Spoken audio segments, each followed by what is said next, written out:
so the first exercise that we're going to do is the leg press. If you have knee issues, you want to just be careful with the range of motion on this. So for example, this might be too low if you have knee issues. So what we can do is we can start out right about here. It's also going to be good to start out from this position if you have low back issues.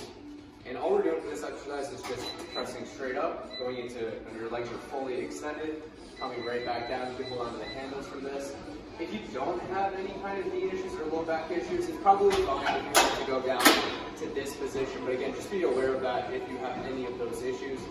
This exercise is by itself. So once you get done with the first set, go ahead and rest.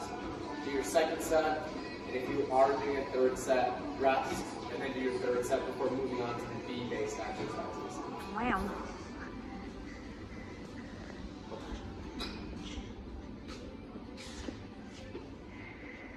Alright, the next exercise is your B-based exercises. Well, actually, it's just one exercise. So it's the lat pull down, and it's by itself.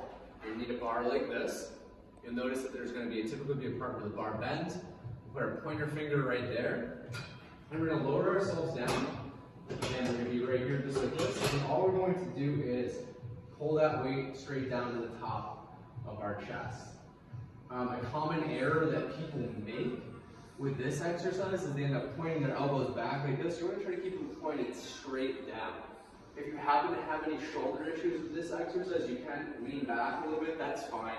And we're going to go down just like that, okay? So the lat pull down is performed by itself. Same thing with the leg press. Do your set, rest. Do your second set. Don't get hit in the head by this. Rest. And if you are doing your third, go ahead and do your third set, and we'll move on to the next six. Okay, these two exercises, we have a dumbbell chest press and then a hammer curl paired together, so it's a superset. You are going to want two different weights. The dumbbell chest press is going to be heavier than the hammer curl. I'll just demonstrate with one for this. When you do the dumbbell chest press, just be aware that we don't want to have our elbows out here like this. We want to keep our elbows in just like this for the chest press. So what you're going to do is grab your weights and go ahead and lie down and just press straight up, bring the weights together. So just try to do this under control. If this is the first time you've done this, it might be a little bit wobbly. So just try to be under control and in control the whole time. So we'll get done with our prescribed number of reps here. So it's 10 if it's week 1 and 2, 12 if it's week 3 and 4. From there, what we're going to do is the hammer curl. So just have the weights at your sides, palms facing in. Do the prescribed number of curls. After you get done with all the prescribed number of curls, what you'll do is take a break, go back and do the dumbbell chest press again. And then we'll move on to our next round of exercises.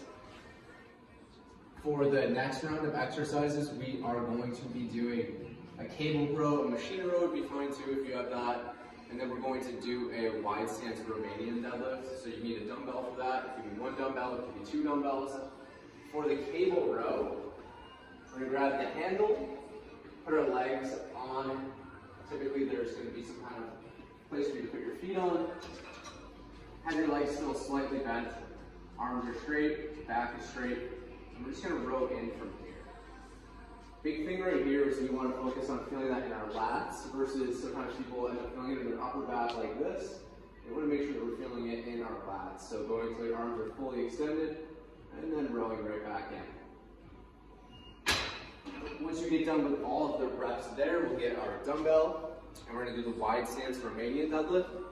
So for the wide stance Romanian deadlift, you can hold a weight right here. We're going to put our feet nice and wide. Back is staying straight when we do this. We're going to push our hips back, only bend our legs a little bit. Feel that in your hamstrings, coming straight back up. Things to focus on here are don't let the weight come out in front of you like this. And make sure that you're keeping your back nice and flat. You get done with all of your reps there, move back to the cable row, and then back to the wide stance Romanian deadlift. From there, we'll move on to our last set of things. The last thing that we're going to do in this routine is going to be a high incline overhead press. So you're going to need a bench that inclines. And so this is our typical incline stance.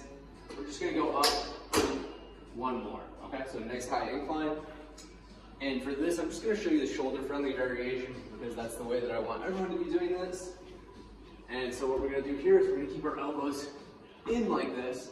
We just generally want to avoid elbows out like that, not as shoulder-friendly right there. And what we're going to do is just press straight up and twist. Pressing straight up and twisting. So once you get done with all of your reps here, we're going to lower these down under control. And we're going to go right down over to a mat where we're going to do our ab legs. So for the ab legs, you're going to start in a tabletop position, just like this. We're going to start by bringing our right elbow to our left knee and let your other leg fully extend out and then alternate. When you do this, try to keep your low back in contact with the floor the whole time. So we'll get done with all of our prescribed reps there. Move back to here for our second set. Do our ab legs again, rest, and then repeat. All right, and then you completed routine